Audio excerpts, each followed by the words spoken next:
Desde os bancos acadêmicos até as salas de aula do ensino básico, uma perversão silenciosa ela se instalou, a substituição da transmissão do conhecimento pelo culto à autonomia irrestrita do aluno. Piaget, Vygotsky, Paulo Freire, nomes elevados a dogmas incontestáveis, cuja teorias, quando aplicadas sem crítica, ela gera uma geração que confunde muito a relação entre opinião e verdade, autoconfiança com sapiência. Mas qual é? Afinal, o resultado dessa pedagogização do ensino? Uma sociedade que idolatra o processo e esquece o fim, a verdade objetiva. Nesse caso, sabemos que no século XX assistimos à morte simbólica do mestre, aquele que na tradição clássica, era o mediador entre o aluno e o patrimônio cultural da humanidade. Com Piaget, a criança ela se tornou centro educativo, não mais como receptáculo a ser preenchido, mas como construtor do seu próprio conhecimento. Isso soa nobre, não soa? Não soa. Mas aqui jaz o erro, olha só. Essa visão, quando é radicalizada, nega a assimetria natural entre quem sabe e quem ainda não sabe. Santo Tomás de Aquino, na Suma Teológica, ele já alertava que o ensino pressupõe um princípio de autoridade, pois o discípulo deve crer para compreender. A modernidade inverteu isso. Compreenda para crer. E no vácuo da dúvida infinita, o aluno tornou-se refém da sua própria ignorância.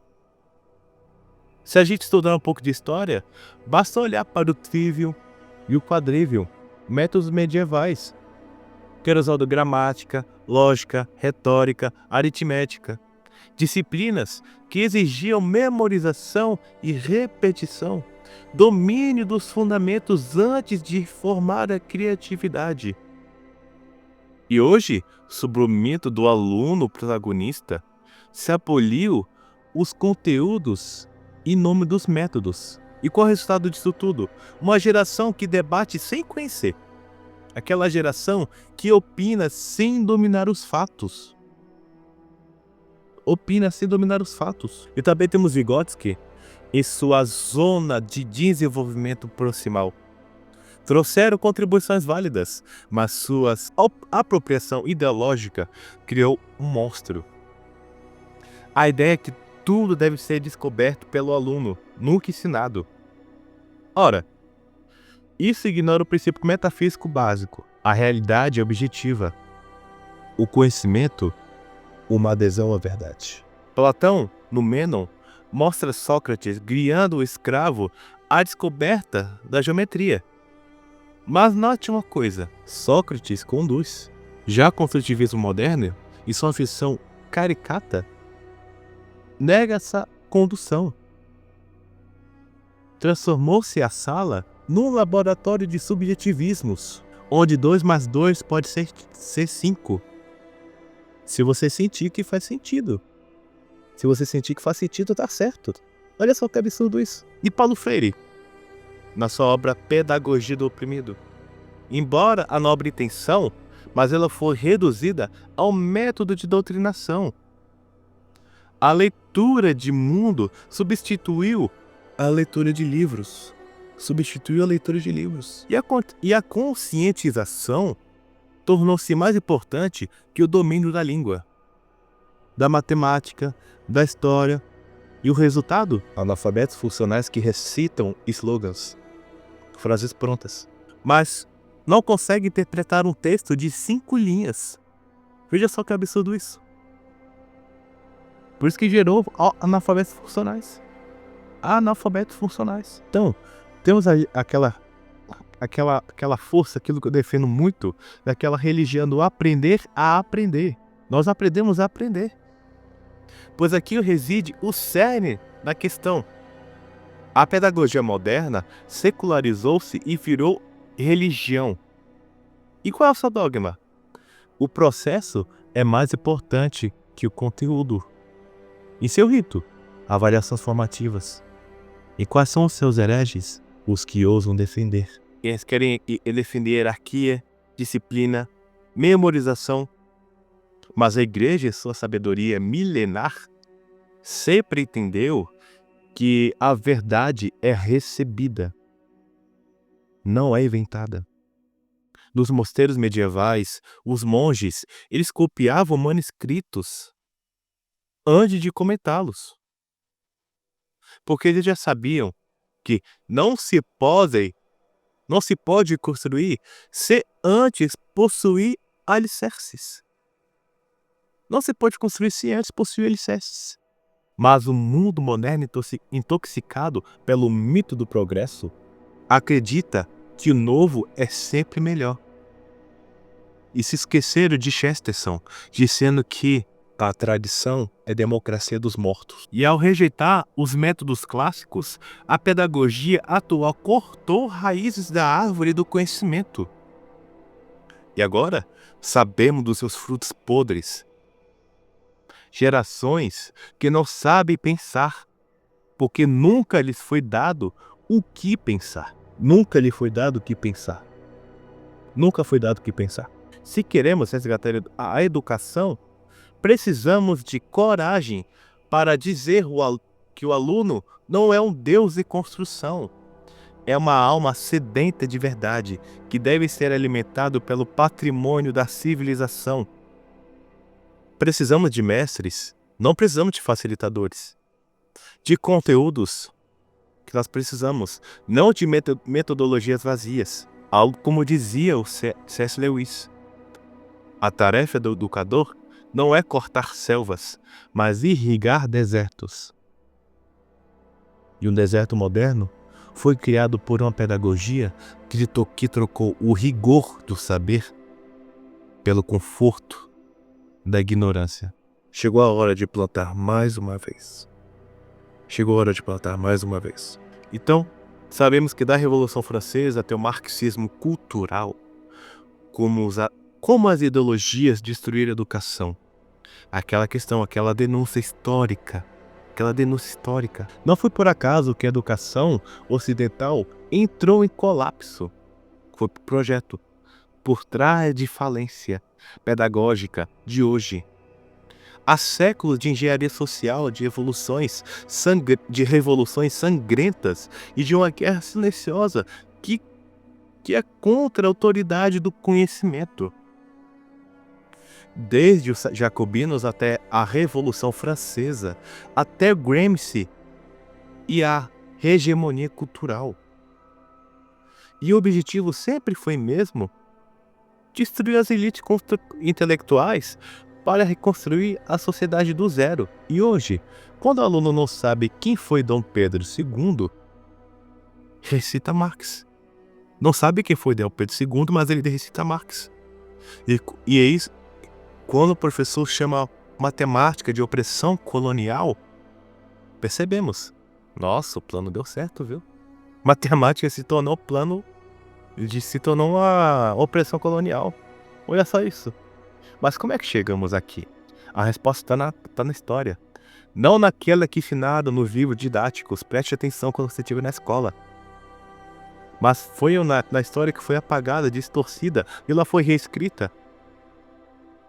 Tudo isso para fugir do clássico, da tradição. De ignorar a tradição que trouxe todo o conhecimento para nós. Porque tudo que nós adquirimos foi graças à igreja. Foi graças à igreja católica. Os monges copiaram à mão cada coisa que a gente sabe até agora. Pois sabemos que, voltando à Revolução Francesa, que em 1789, os revolucionários franceses não apenas decapitaram os reis, eles decapitaram o passado. Robespierre e seus asseclas sabiam que para criar um homem novo, era preciso destruir uma educação antiga. Fecharam a Universidade de Paris. Fecharam. Uma das mais antigas do mundo. ele substituindo por escolas centralizadas sob controle do Estado. Centralizadas sob controle do Estado. Queimaram o livro de filosofia clássica e teologia, taxando de obscurantistas. Eles perseguiam os jesuítas, que eram os maiores educadores da Europa, porque eles ensinaram clássico, coisa clássica como lógica, latim e disciplina mental. E aquele lema da liberdade, igualdade, fraternidade escondia um projeto totalitário. Igualar por baixo. Que é aquela questão, não por acaso. Napoleão, que foi o herdeiro da Revolução, ele criou o ensino público estatal. Mas não para educar, mas para doutrinar. E o Brasil? Ele seguiu o mesmo caminho. E a reforma pombalina de Pombal, de 1759, que foi inspirada no iluminismo anticlerical, expulsando os jesuítas e substituiu o ensino de grego e latim por ensino técnico, vazio de humanidades. Uma humanidade vazia. E o resultado disso tudo? Uma elite sem raízes, facilmente manipulável por ideologias importadas. Então aquela questão, se a Revolução Francesa deu o primeiro golpe, o marxismo cultural deu o último. O Antônio Gramsci, um intelectual comunista, ele entendia que a revolução não venceria pela força, mas pela cultura. E qual foi o alvo? A escola. A escola foi o alvo. Por isso que o nosso conhecimento está destruído. E Gramsci defendia a hegemonia cultural. Dominar universidades, mídia, educação, para moldar consciências. E o Paulo Freire, seu discípulo indireto, que transformou a pedagogia em uma ferramenta de militância. Seu método não alfabetizou o Brasil, mas politizou gerações.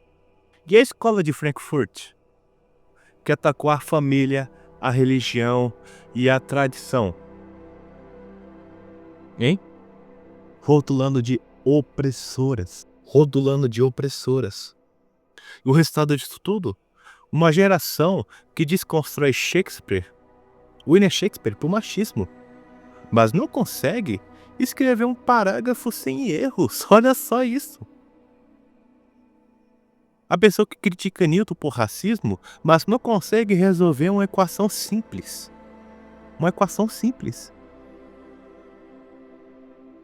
Fazer o quê, né? Pois é. E tem aquela famosa ditadura do relativismo, que é algo que o Papa Bento XVI alertou. Que é algo que não nasceu das ruas, nasceu das salas de aula, onde desaprendemos a pensar para aprender a repetir. Mas assim, nem tudo está perdido.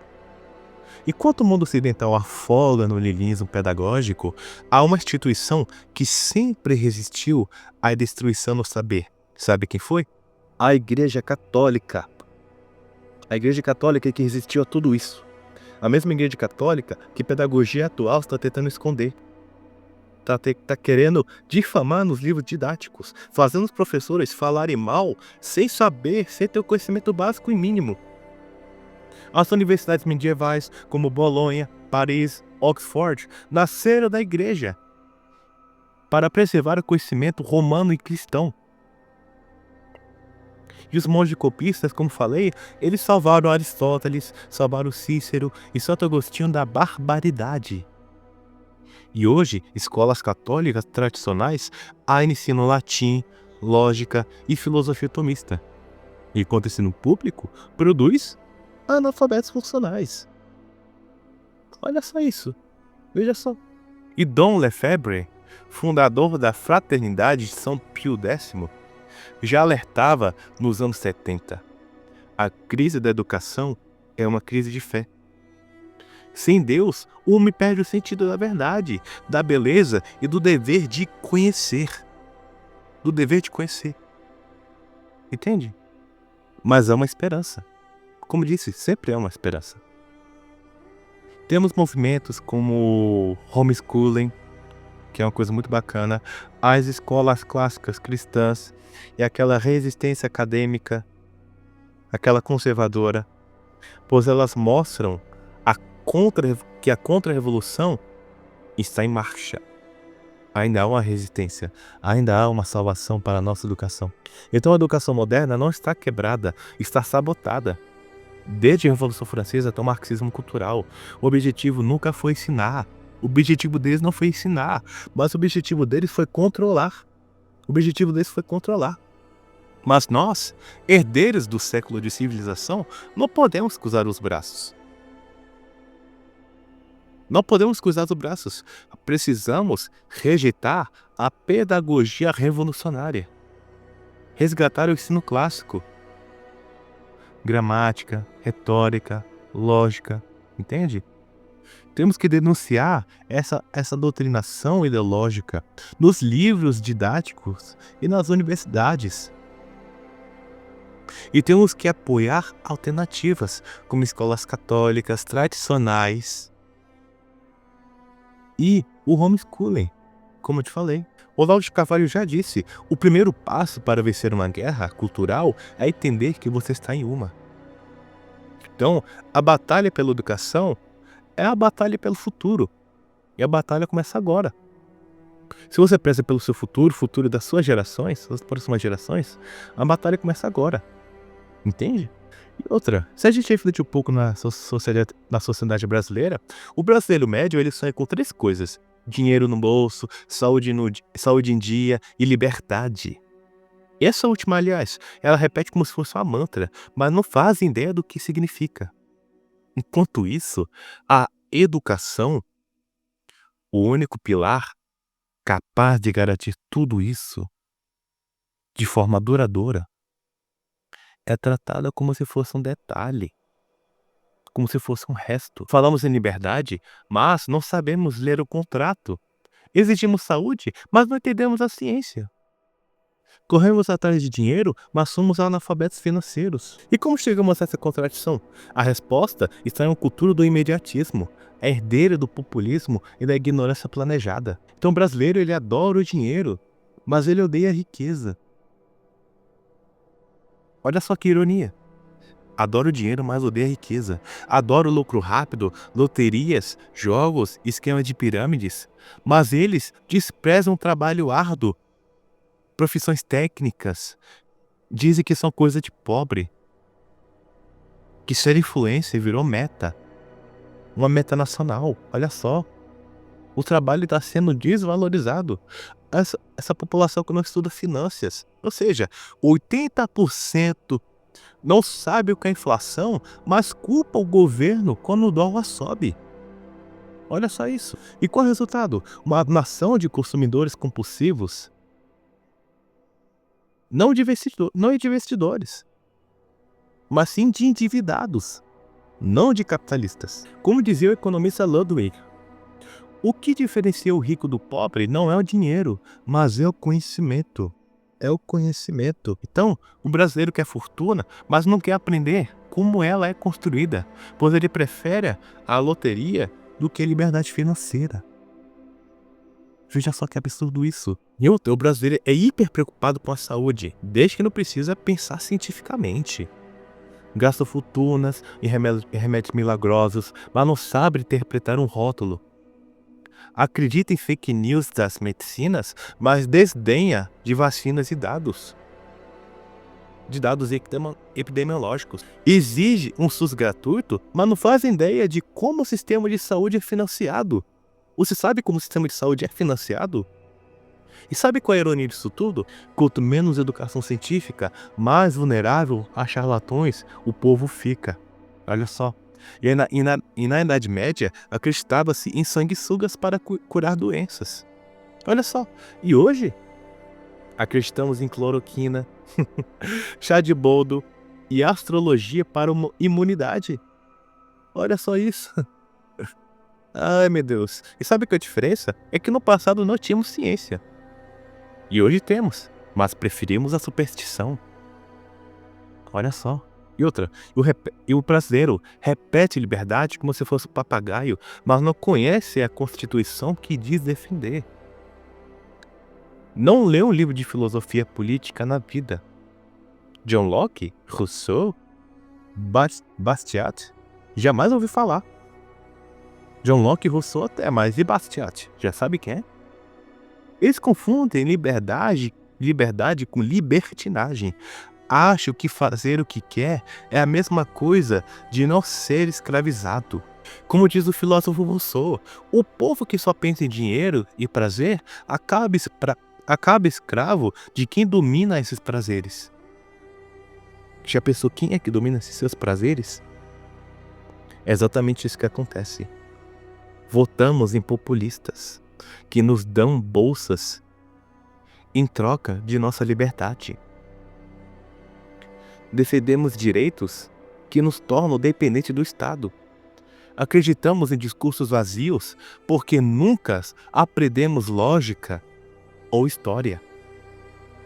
Veja só isso. Ou seja, somos livres para escolher ter Coca-Cola e Pepsi, não para questionar quem controla o mercado. Veja só isso. Sabe por que o brasileiro não valoriza educação? Porque foi doutrinado a achar que estudo é perda de tempo, que trabalhar é melhor que ler, porque a elite política não quer o povo educado. A elite política não quer o povo educado.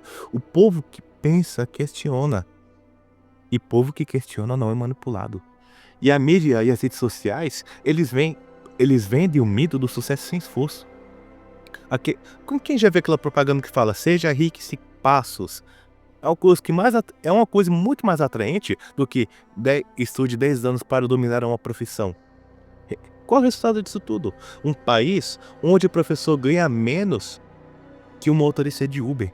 Não desvalorizando quem dirige Uber, não. Não desvalorizando quem trabalha disso. Só estou dizendo a verdade. Onde livros são mais caros e a cerveja mais barata.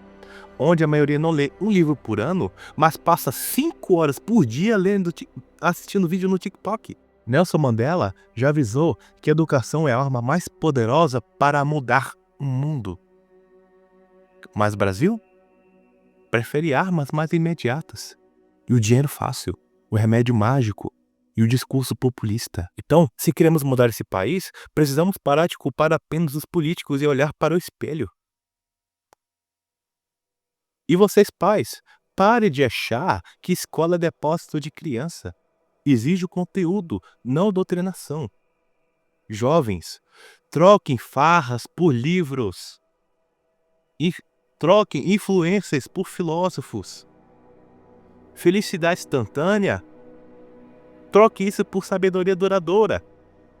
E cidadãos, principalmente vocês cidadãos, pare de achar que votar a cada 4 anos é suficiente. A educação se constrói em casa, na escola, no cotidiano. Sócrates já nos alertou, só há um bem, que é o saber, e só há um mal, que é a ignorância. O Brasil só será livre quando entender que liberdade não é gritar mito ou Lula livre, mas saber pensar por si mesmo. Então, meus amados irmãos, esse é um vídeo que eu queria reforçar para vocês. Espero que vocês tenham gostado, que vocês tenham interagido, que vocês tenham entendido de fato o que eu queria dizer. Esse é o novo modelo de vídeo, como vocês podem ver, vocês estão me vendo aqui, Mas enfim, vamos encerrar com a oração? Pai nosso que está nos céus, santificado seja o vosso nome. Venha a nós o vosso reino, seja feita a vossa vontade, assim na terra como no céu. Um pão nosso de cada dia nos dai hoje. Perdoai as nossas ofensas, assim como nós perdoamos a quem nos tem ofendido. E não deixeis cair em tentação, mas livrai-nos do mal. Amém. Em nome do Pai, do Filho e do Espírito Santo. Amém. Fique em paz. Até a próxima. Paz e bem.